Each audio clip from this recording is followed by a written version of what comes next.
Good evening, good morning, good afternoon, wherever you are around the world. This is Fred Passman welcoming you to our April installment of the Continental Commandery Naval Order of the United States Naval History Virtual Lecture Series.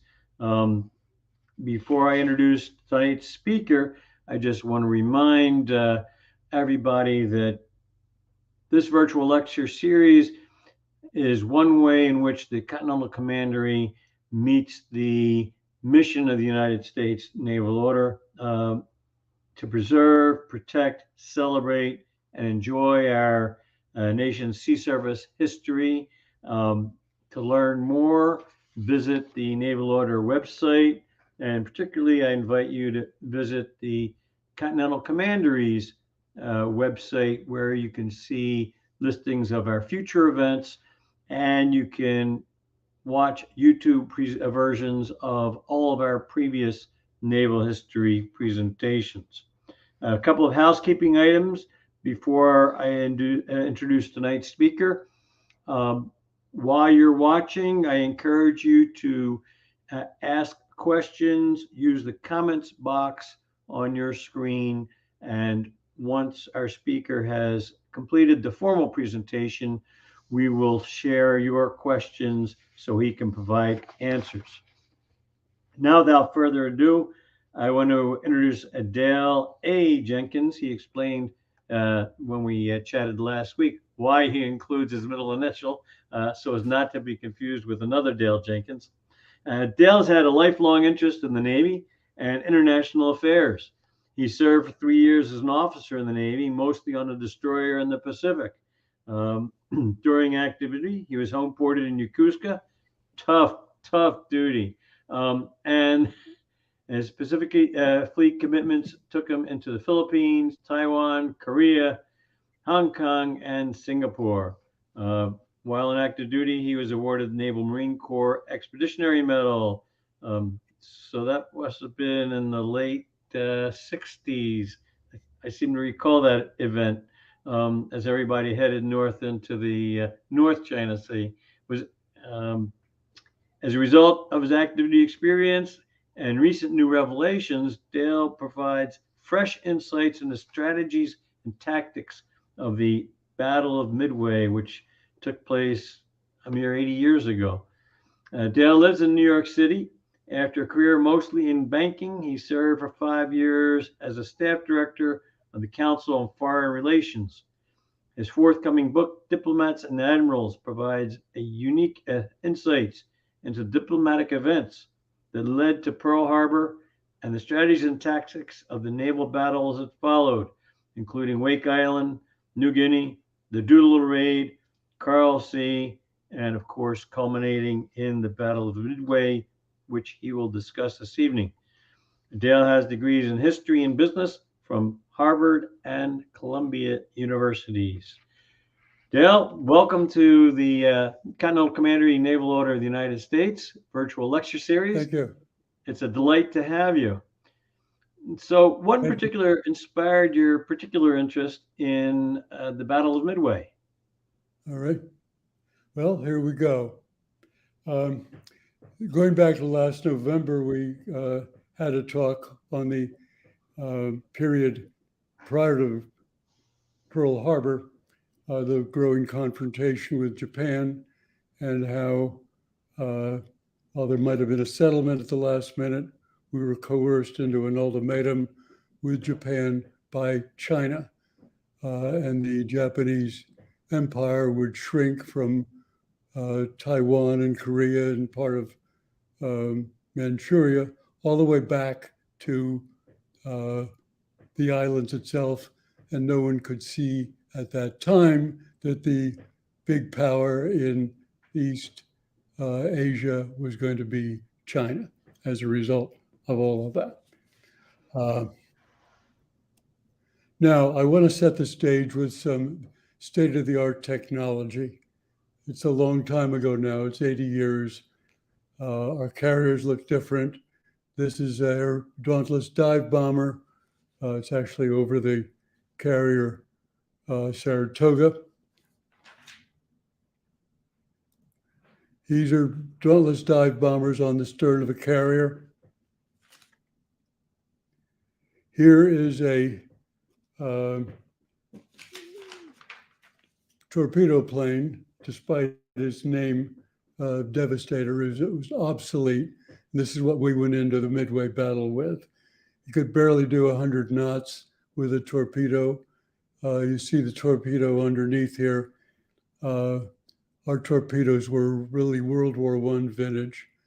They did 30 knots. The Japanese torpedoes, which were all oxygen powered, could do essentially 50 knots, but that's what the state of play was at the time. Dale, on the bottom of the screen, you see the word hide? Click on that, and that will keep that little bar from, oops, no, just the word hide. Okay, go back into presentation mode. No, bring back up your PowerPoint. Click on your PowerPoint file. Okay. There you go. All right. Anyway, that's the Devastator. Here's a bit of an action shot. Here's a plane coming in on a carrier. Ideally, they're coming down the center of the deck. This guy was far off the center. Looks like he's trying to get back. Right here, you see the landing signal officer right on the edge of the carrier with his paddles trying to guide him in. Here's a destroyer. Hopefully could pick up a pilot that goes in the water. Here's the Japanese Zero. Some people thought it was the best fighter in the world at the time. Fast, highly maneuverable, and deadly. Here's the Enterprise. It was most decorated ship in World War II, created further the immortal name of Enterprise. Here are Japanese carriers. Sorry, these aren't better shots, but this is the Kaga here. They have white stripes running down the length, so their pilots have a better orientation. Here's a big red spot near the bow.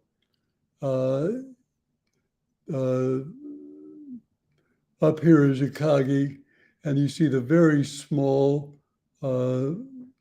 superstructure. They had one deck, which was shared by both ship officers and flag officers. They didn't have flag bridge and command bridge the way we did. Now, here we're getting to some of the personnel. This is Admiral Yamamoto. He built the Japanese carrier fleet and planned the Pearl Harbor attack. This is the Pacific Ocean, as we can all see. The Japanese carriers came over here, struck Pearl Harbor, December 7th, 1941, returned. One division went down to support the Wake invasion. The rest of them, and all of them, went back to Japan.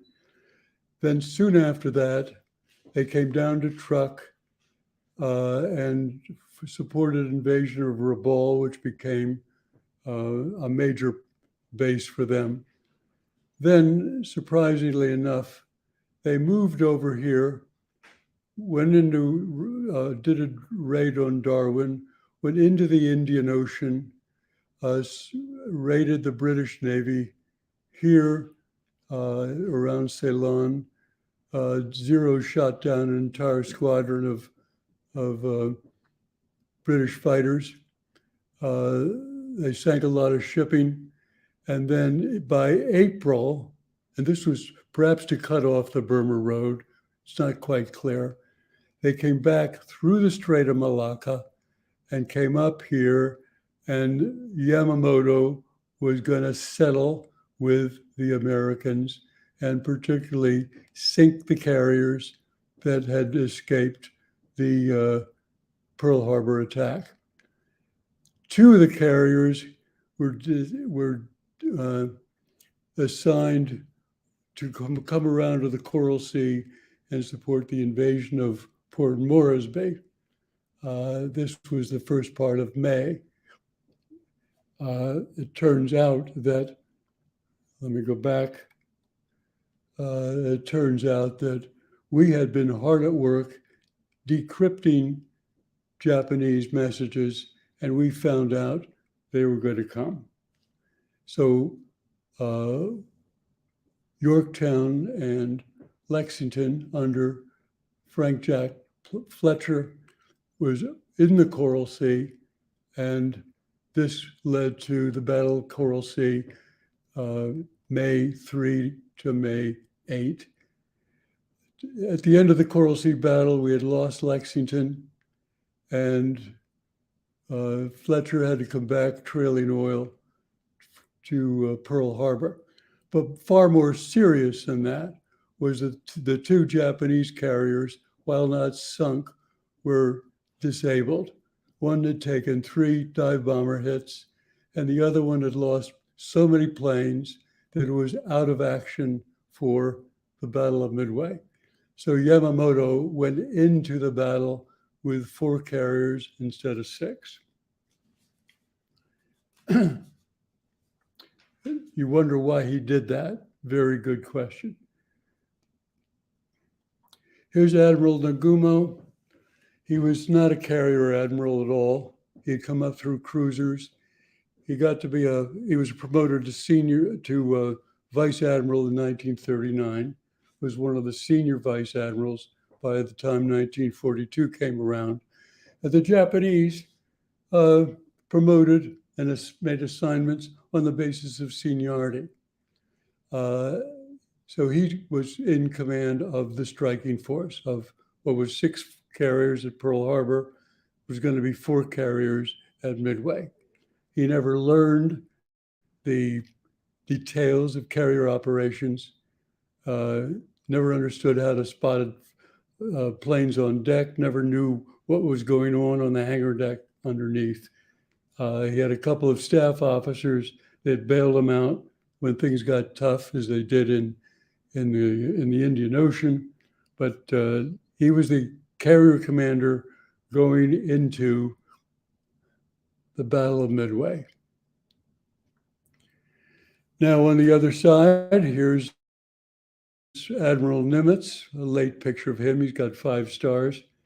He was told by, this is jittery, I'm sorry, Roosevelt, get out to Pearl Harbor and don't come back till the war's won. That's what he proceeded to do. While he was there early on, he built the morale of the fleet, and he set up a decryption operation so that we could get a good idea of what the Japanese were going to do. This was Joe Roquefort, one of the unsung heroes of the Navy in World War II and certainly of the Battle of Midway. He assembled a group of people that were Japanese linguists, and they worked 18, 20 hours a day decrypting messages. And he's the one that figured out that the Japanese were coming. They were going to invade Midway. They were going to come from the northwest. They were going to have 4 carriers, and they were going to set off an attack on the 4th of June at first light in the morning. Here's Halsey, who was supposed to be the carrier commander at Midway. He had been underway ever since Pearl Harbor. He had been to Samoa, and these distances are huge in the Pacific, 2,500 miles to Samoa. He met up with Fletcher there. They put some Marines on Samoa. They went up and raided Marshalls and Gilberts. Halsey went on to Marcus, raided Marcus, went back to Pearl Harbor. Nimitz wanted him to be the commander of the Doolittle raid. He went north, met the Hornet coming out of California. They moved all the way across the Northern Pacific, April 18th, 1942. 80 years ago today was the Doolittle raid on Tokyo. Went back to Hawaii to get ready for the Midway attack. And King in Washington said, no, the Coral Sea battle is going to be later. I want Halsey to take command of the Coral Sea fleet. And he was ordered to go all the way back to Coral Sea, 3,500 miles. Couldn't possibly get there in time. Coral Sea was fought by Frank Jack Fletcher, and 3,500 miles all the way back. And by this time, he's getting messages from Nimitz saying, things are hot, please make all possible speed. Enterprise and Hornet arrive at Pearl Harbor in good shape, except for one huge error and unfortunate event. Halsey is exhausted. He's been underway constantly for 6 months. He's lost 20 pounds. He's contracted a case of dermatitis. Nimitz takes one look at him, sends him to Pearl Harbor Hospital. The most senior and capable carrier commander is going to sit out the Battle of Midway. So what to do? Halsey recommends his screen commander, Spruance. Nimitz approves of that, and Spruance becomes the commander of Task Force 16. Task Force 17 under Fletcher is now just has one carrier, the Yorktown, and that's the makeup of our force going into Midway. This is Fletcher. Now we have a battle plan. Thanks to the work that Roquefort did, Edward Layton, Lieutenant Commander, has put together a battle plan. They know the Japanese are coming in here. He knows the course 135. The speed is going to be 25 knots. That's what they can do. So he plans a consolidation of force. And the idea here is that we will set off PBY planes and we will encounter the Japanese fleet at about 0600 on the 4th of June. The Japanese will have launched their planes against Midway at 0430 in the morning. They will have launched their scouts, and we will have launched our scouts, the PBYs, also at 4:30. And at 6 o'clock in the morning, 0600, the expectation is we'll find the Japanese carriers. At that point, the planes from Midway will take off and fly to an interception point. The Japanese carriers will move about 35 miles and meet the interception point, which was expected to be 140 miles northwest of Midway. The carriers were to be at 140 miles, and we would have a concentration of force and meet the Japanese carrier force here. We would meet them with half their planes because half of them were down attacking Midway. Now, the carriers were to be 200 miles north of Midway, and this was their navigation point. That's where they were to be. And if you have a boy or a girl student in junior high school, you can ask them to review the Pythagorean theorem with you, and you'll find out that if you take the numbers here, 140 here, 140 here, it converts into 200 miles. How do we know that 200 miles was the real target for the carriers and not just something that was a hypothetical? This is the SINCPAC Fleet Action Report, June 15th, 1942. It was secret. It was declassified. I've been to the Bethesda archives and seen this is the original document with a C.W. Nimitz signature with the tabs down the side, ABC, they correspond to this. This is the enclosure that Frank Jack Fletcher made, and it states here, Enterprise and Hornet. That's too hard to read. I've transcribed this. Enterprise and Hornet maintained air groups in readiness as a striking force. During the night of June 3-4, both forces proceeded to a point 200 miles north of Midway. Reports of enemy forces to the west of Midway were received Midway and Commander-in-Chief Pacific Fleet. The location of the enemy occupation force, but not the striking force.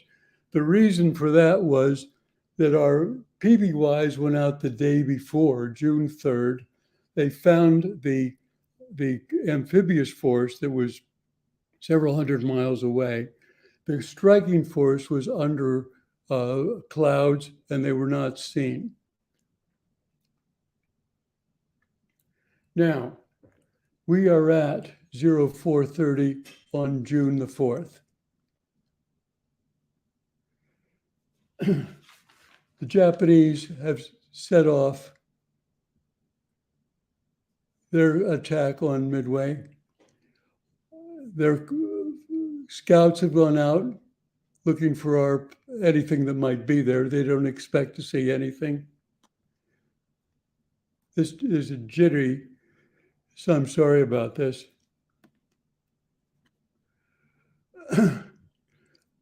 Our PBYs fly up here and they find the striking force and they radio a course and a position, a course and speed. They were a little bit off on their the accuracy of their navigation, but it didn't really make any difference. The planes from Midway took off and they were flying here, intent on meeting the Japanese carriers at about 0700. Straight north of Midway, 200 miles, was here. This is where the carriers were supposed to be. They were not there. They were over here, 60 miles away. You can see them on the upper, my cursor is there. These are the carriers, they're 60 miles away. They are beyond their operating distance. Our operating planes had a operating distance of 175 miles. This was 140 miles. Another 60 miles meant that they were out of range. Fletcher sent Spruance a message: proceed southwest and attack enemy carriers when discovered. So Spruance takes a course to the southwest, starting at 0607. He's moving at 25 knots. It's going to take an hour to get to 175 miles from the Japanese force. At that point, he's going to have to turn into the wind and launch his planes. So let's go back to what's happening with the Japanese fleet. Our planes are arriving at 0700. The concentration of force has failed. They're on their own. The Japanese Zeros, they launched 30 Zeros. We've got 6 B-26s. We've got 4 Avengers, and the Avengers are shot down. 5 of them are shot down. 1 escapes. They drop torpedoes. They don't have a chance of hitting anything. The B-26s, 1 is shot down. They drop 2 torpedoes that they do 30 knots. The Japanese carriers can do 34 knots. They just turn away. The last B-26 is on fire. He's not going to make it back. He says, if I'm going to die, I'm going to take out the Japanese flagship. And he's heading straight for Nagumo on the bridge of Akagi. At the last minute, he veers off and goes into the ocean. The Japanese on Midway, attacking Midway, have run into heavier opposition than they expected because Midway has built it up. So they say another attack is required. At 7:15 in the morning, Nagumo orders the Japanese carriers to change their munitions from anti-ship, which they were carrying because there was a chance they might run into a opposing carrier or opposing fleet. He orders them to change to point detonating munitions. Now this sounds like something you just, to Nagumo you just do. The fact is, you had to take the torpedoes down, 18 feet long. They weighed 1,500 pounds. Get them on a dolly, put them on a rack. Try to get point detonating bombs up. At 7:28, it's important to keep track of these times. At 7:28, one of the scouts who's been on the move since 0430 says, I've found 10 ships.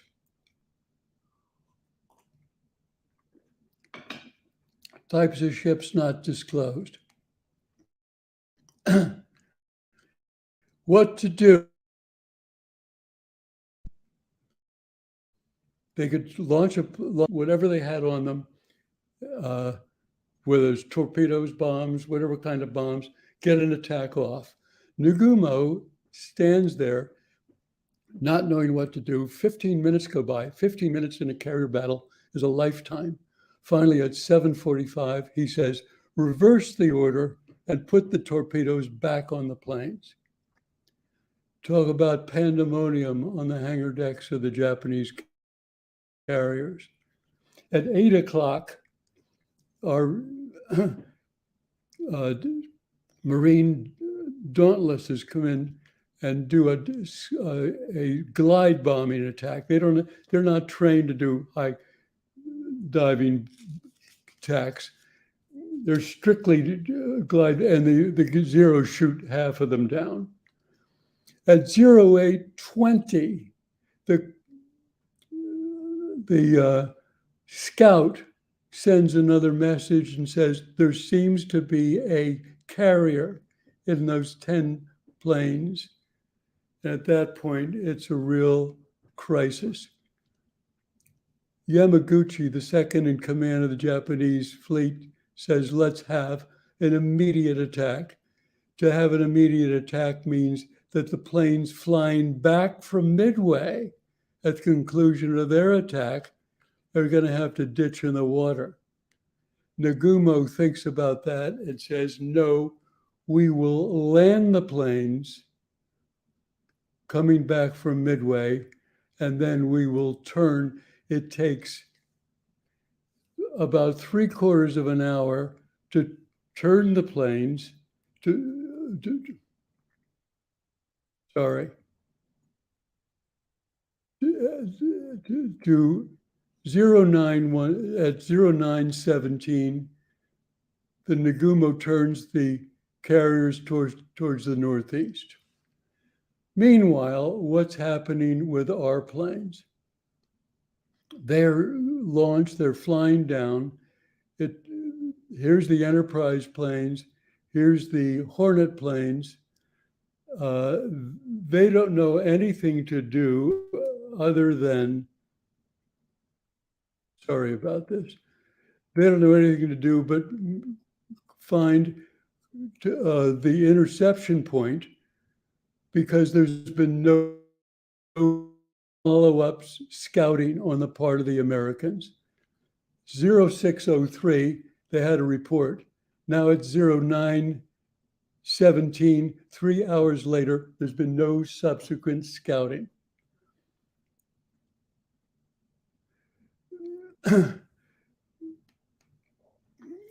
The torpedo planes from Hornet think there's something wrong, and they're going to go in and they're going to make an attack. And here's the Torpedo 8 from Hornet moves in and makes an attack, and they're all shot down by the Zeros.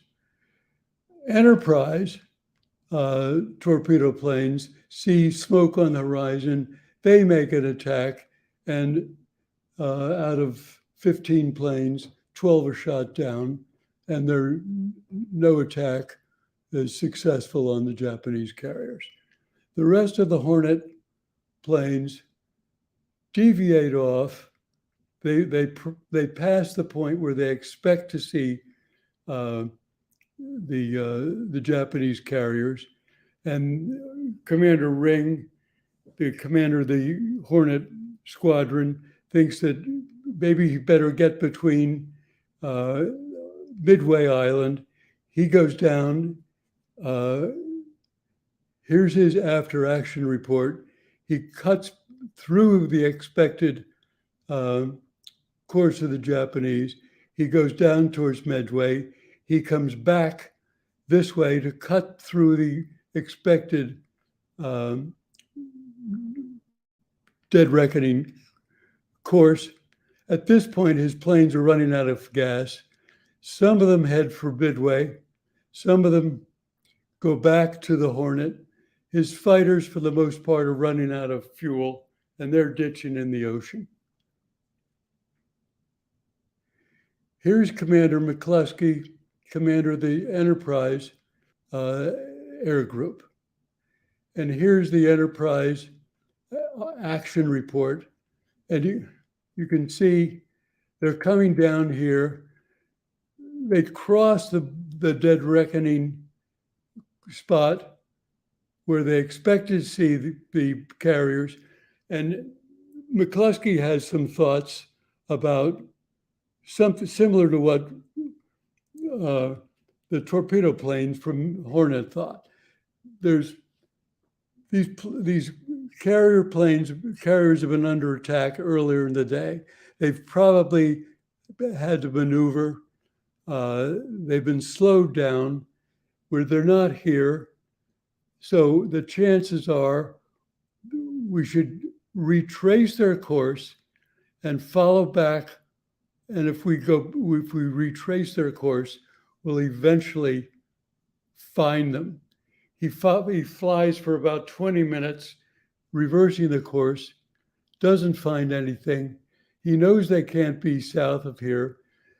He thinks that perhaps by this time, their scouts have found the U.S. carrier forces in case they probably would have closed.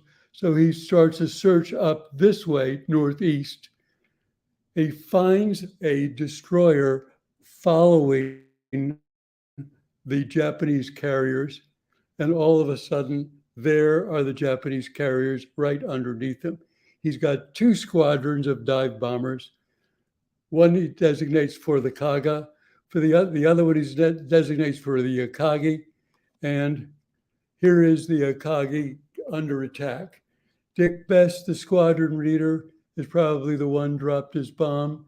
He's got a squadron mate, another squadron mate here, and in the background you can see Kaga under attack. While this is happening,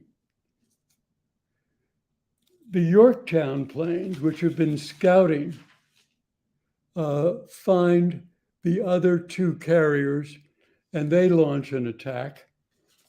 The problem there was that one of the dive bomber squadrons has been held back on Yorktown just in case one of their scouting planes had found another Japanese carrier somewhere else.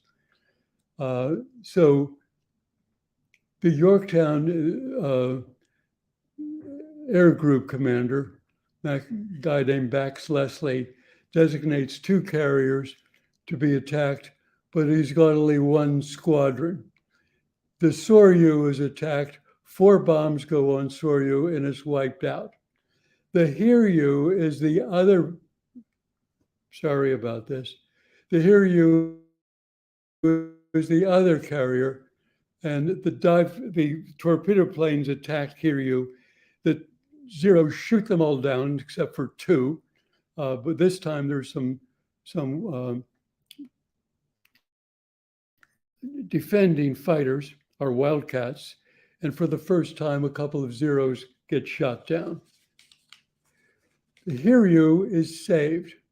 So the planes go back to Hiryu, and Yamaguchi is the commander on you.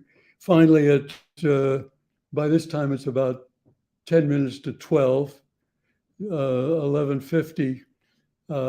He launches an attack of dive bombers against Yorktown. Here's the Arab battle over Yorktown. Yorktown takes 3 hits, goes dead in the water. Here you can see a dive bomber, a Japanese dive bomber, and there's ferocious air fighting over Yorktown.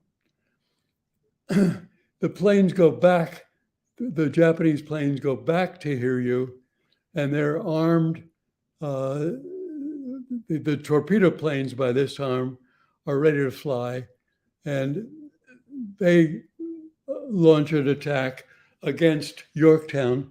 By this time, it's about 1400, 2 in the afternoon, and they're successful in firing 2 torpedoes into Yorktown. Yorktown takes a list.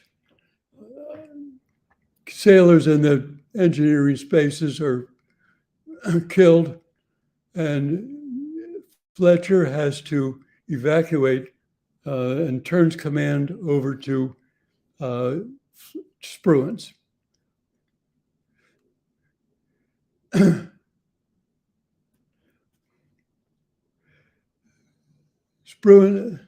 Spruance takes command.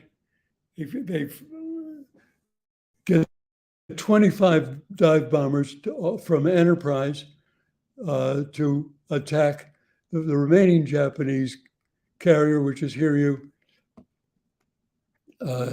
Here's a huge hole in the front, in the deck and near the bow, and Hiryu is demolished. So at this point, 4 Japanese carriers are destroyed. Admiral Yamamoto is back on his battleship. He's devastated, but he's not defeated. And he says, we can still beat the Japanese, beat the American carriers in a night battle. And he orders the 2 carriers that have been with Hiryu to move to the east at all possible speed. And if the American carriers follow up and make an attack, he will meet them with his battleships Back on board Enterprise, some of the staff officers are telling Spruance, look, this is the chance to maximize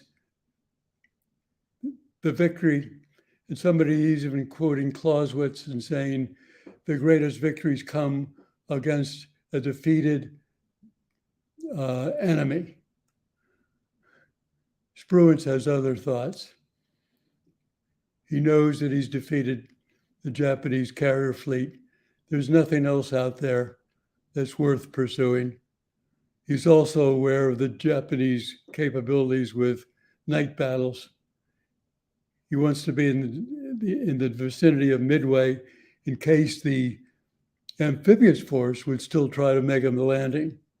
So despite the advice he's getting from some staff officers, he orders the American carriers to take a course to the east at 20 knots. Yamamoto is moving through the night. He's predicting that if he can encounter the carriers, it'll be about 10 or 11 o'clock at night. Lookouts with the best night vision binoculars in the world sweep the night horizon where the very dark sky meets the black ocean. The faintest shape, the tiniest pinprick of light would mean there was something out there, like the superstructure of a ship over the horizon. There was nothing. By 1 o'clock in the morning, Yamamoto realizes that his attempt to have a night battle has failed. He sends an order out to the entire fleet, reverse course and move west. The remnants of the huge Japanese fleet would be pursued over several days with comparatively minor action. But when Admiral Spruance turned the carrier force to the east, late in the day on June 4th, the Battle of Midway, for all intents and purposes, was over.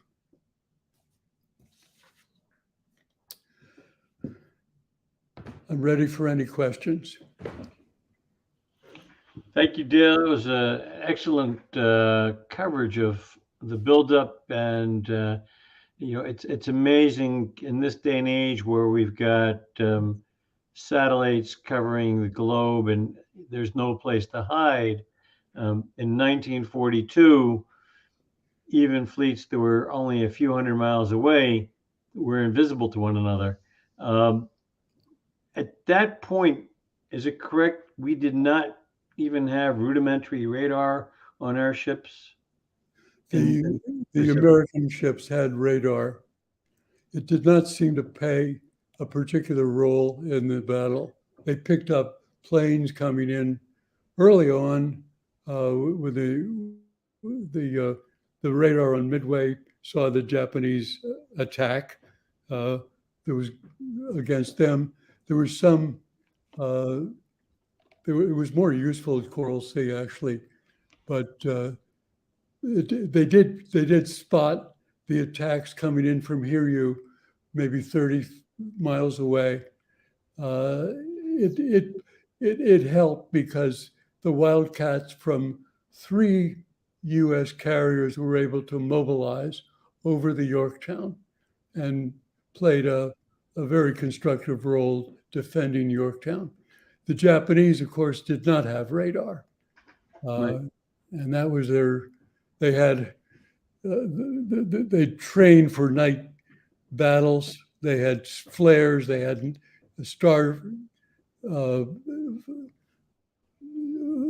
starlights, they had developed night vision optics to a high degree. They had searchlights, but they had no radar. The distance here, by the way, was about 100, where the battleships, the Hiryu battleships would be around here. And the distance over to where the American fleet was probably about 130, 140 miles. If Spruance had moved west, there would have been a relative speed converging, 25 knots from Yamamoto, 20 knots from Spruance, 45 knots of relative speed, and the Japanese would have encountered them somewhere around 10 at night, covering the 140 miles in about 3 hours. Spruance was not drawn into that. One of the great decisions of the battle and of the war, really. We have a question from one of our remote watchers. To what extent did the Japanese naval doctrine contribute to their defeat? Because the idea, one of the thoughts is they were kind of guided by doctrine and thereby less flexible. Yeah, to a very significant degree. First of all, Nagumo should not have been the commander. They did have, there was an admiral named Ozawa, who was really carrier qualified. It should have been Ozawa and not Nagumo. Things might have been different. You never know. When he had to decide on going back to the rearming with the torpedoes, he had jumped into a decision to. I'm sorry, because I'd have even used some of the slides here. He jumped into the decision to change armaments to be able to attack Midway again.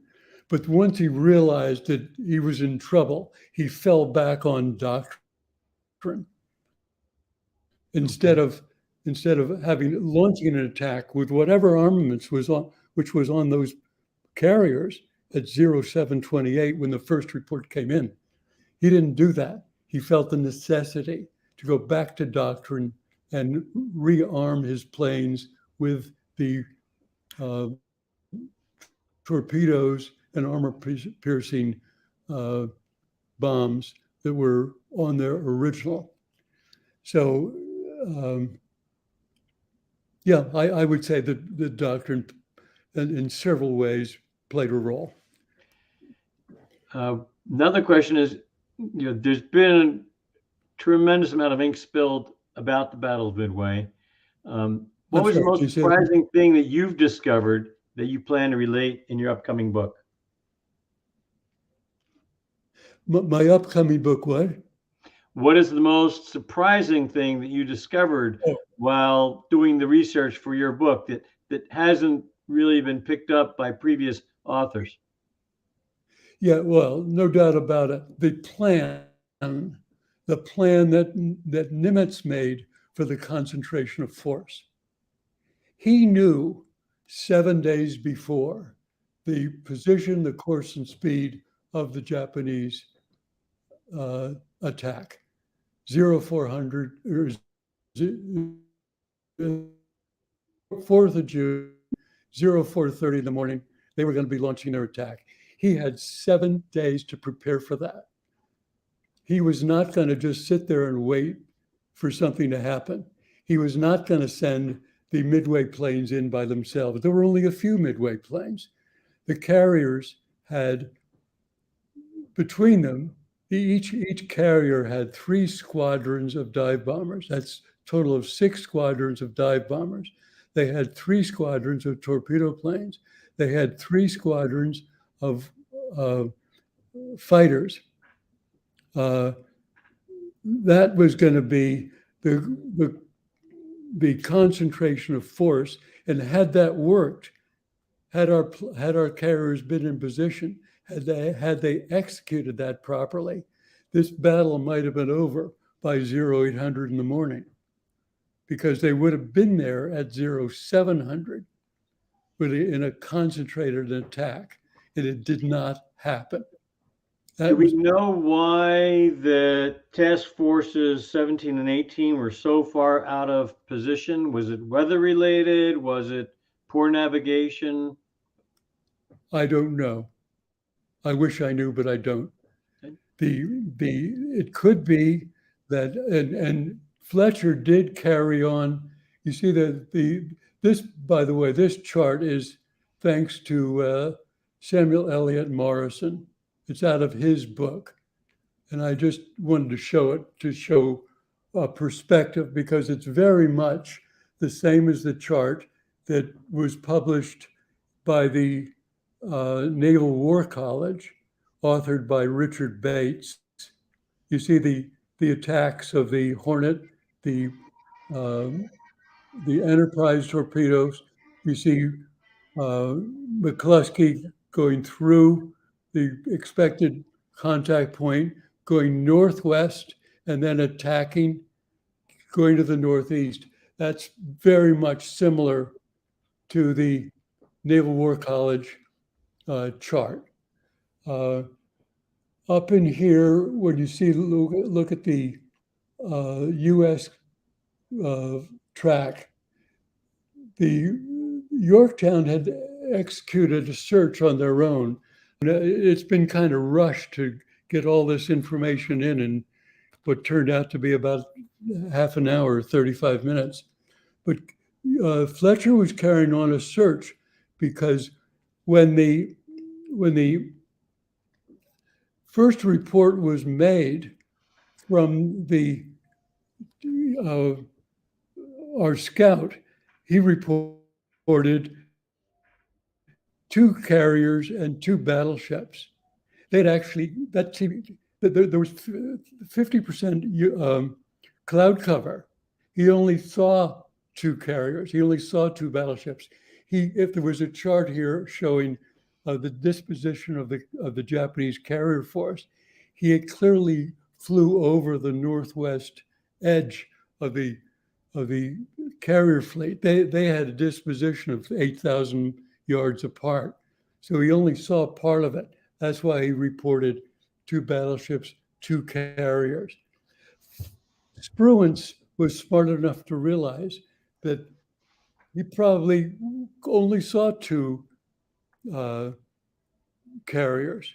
It probably was another 2 that he didn't see, but he was not going to send one air group against 2 known carriers if it meant sending another air group somewhere else. He wouldn't do that. But meanwhile, Fletcher had conducted his own search up here to the north. You see this arc on Samuel Eliot Morison's chart. He carried on his own search, and he was uncertain, and perhaps for some reason, he was uncertain about whether there could be another carrier force. Now, why he couldn't do the search from 200 miles north of Midway is a question that I still would have. It wasn't necessary to go 65 miles to the east. He should have carried out the search. A couple more questions as we get to the end of the hour. One is, how did the Aleutian operations affect affect the fight at Midway? How did the Aleutian operations affect the fight at Midway? I don't think it affected it at all. Okay. Here's one about your choice of topic. Of all the naval engagements across U.S. naval history, what compelled you to write about the Battle of Midway? Well, I'm glad you asked that question. Ever since I was in the Navy, it's a long time ago now. People, across the United States, every year we have the celebration of June 6th, 1944, the Normandy invasion. Well, I have all the respect in the world for the men that went ashore. A lot of them got killed. It had to happen. But the war was pretty much won by that time. And I've said to people, you celebrate D-Day, June 6, 1944, and you should celebrate it, but you're 2 years and 2 days late. The real battle, the turning point, when things could have gone either way, was at Midway, June 4th, 1942. That's what started me on this whole thing. Okay. And I've gone from there back to Coral Sea, back to Pearl Harbor, and all the way back to the things we talked about last November. So all of that is in my book, 110,000 words, coming out in September, October. You anticipated my next question. So, who will the publisher be? And I'm going to self-publish. you're going to self-publish. Okay. Now, I'm doing this because I think I've created an historic record. I don't want an agent telling me, well, you should change this, you should delete that, or having a publisher do the same thing. I'm going Right. to self-publish, and I hope it to be a bona fide, respectable historic record. Well, And if it you will let have us, things in we talked about 200 miles north of Midway.